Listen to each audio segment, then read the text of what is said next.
লড়াই সরাসরি হবে, তবে জোর দেওয়া হবে মতাদর্শগত লড়াইয়ে। তার আগে সংস্কৃতি মেনে সময় দেওয়া হবে বাংলার নতুন বিজেপি সরকারকে, এমন ভাবনাই ভোটের পর উঠে আসছে বাম শিবির থেকে। বিজেপির বিরুদ্ধে লাল ঝান্ডা আন্দোলনের পথ থেকে বিন্দু মাত্র সরবে না, এমন কথা নেতৃত্বের মুখেই শোনা যাচ্ছে। তবে এবার লক্ষ্য ঠিক করে ফেলেছে আলিমুদ্দিন স্ট্রিট। সদ্য ক্ষমতা হারানো তৃণমূল কংগ্রেসের বিরুদ্ধে আরও বেশি আগ্রাসী হয়ে মাঠে নামবে সিপিআইএম। ভোটের পর সম্পাদক মণ্ডলীর বৈঠক হয়েছে, তাতে দলের ভোটের ফলাফল, প্রার্থীদের পারফরমেন্স নিয়ে আলোচনা হয়েছে। তবে আরও গভীরে ঢুকে এ নিয়ে চর্চা হবে 16 ও 17 মে।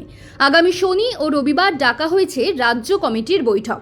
সেখানে সর্বভারতীয় সম্পাদক এম এ বেবিরও থাকার কথা। বিধানসভা নির্বাচনে ফলাফল নিয়ে আলোচনা হবে, ঠিক হবে পরবর্তী পদক্ষেপ। এবার বিপুল সংখ্যাগরিষ্ঠতা নিয়ে বিজেপি রাজ্যে ক্ষমতায় আসার পরে তৃণমূলের প্রতাপ কমতে শুরু করেছে। এই পরিবর্তিত পরিস্থিতিতে ক্ষমতাসীন বিজেপির বিরুদ্ধে সর্বাত্মক লড়াই চালিয়ে বিরোধী পরিসরে প্রাসঙ্গিক হতে চাইছে সিপিআইএম। নানান জেলায় তৃণমূলের হাতে দখল হয়ে থাকা 100-র বেশি কার্যালয় সিপিআইএম পুনরুদ্ধার করেছে। এই পরিস্থিতিতে আগ্রাসী আন্দোলন চালিয়ে যেতে পারলে পরিস্থিতি বদলাতে পারে বলেই মনে করা হচ্ছে। এই পরিস্থিতিতে রাজ্যে 3টি জায়গায় উপনির্বাচন হতে পারে। শুভেন্দু অধিকারী নন্দীগ্রাম এবং হুমায়ুন কবির রেজিনগর ছেড়ে দিলে এই 2 জায়গায় উপনির্বাচন হবে। অন্যদিকে বসিরহাট লোকসভা কেন্দ্রেও উপনির্বাচন বাকি রয়েছে। বসিরহাট আইএসএফকে ছেড়ে দেওয়ার কথা ভাবা হচ্ছে। অন্যদিকে নন্দীগ্রাম থেকে লড়বেন বাম প্রার্থী। আর রেজিনগরে সমঝোতার জন্য কংগ্রেসকে প্রস্তাব দেওয়া হতে পারে। বিধানসভা নির্বাচনে বাম কংগ্রেসের জোট হয়নি, একা লড়াই করেছে কংগ্রেস। 2টো বিধানসভা আসন তারা জিতেছে ঠিকই, কিন্তু অধীর রঞ্জন চৌধুরী, মৌসম বেনজির নূর, শুভঙ্কর সরকার সহ প্রথম সারির নেতারা জিততে পারেননি। ফলে বাংলায় কংগ্রেসের হাত শক্ত হয়নি। এই পরিস্থিতিতে বামেদের সঙ্গে কংগ্রেস জোট করবে কিনা তা নিয়ে প্রশ্ন থাকছে। অঙ্কের হিসেব কিন্তু অন্য কথা বলছে। গত লোকসভা নির্বাচনের তুলনায় প্রায় 1% ভোট কমেছে সিপিআইএমের।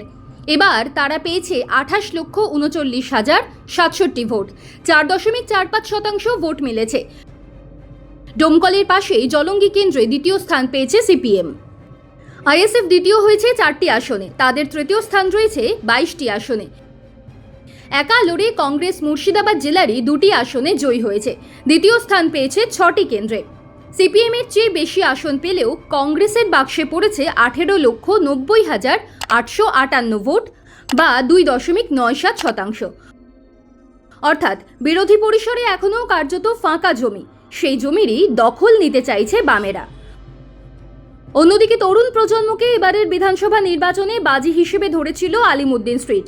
মীনাক্ষী মুখার্জির খানিকটা লড়াই ছাড়া বাকিরা কেউই তেমন ছাপ রাখতে পারেননি, যা খানিকটা চিন্তায় রাখলেও এই যুব নেতাদের উপরেই ভরসা রাখা হচ্ছে।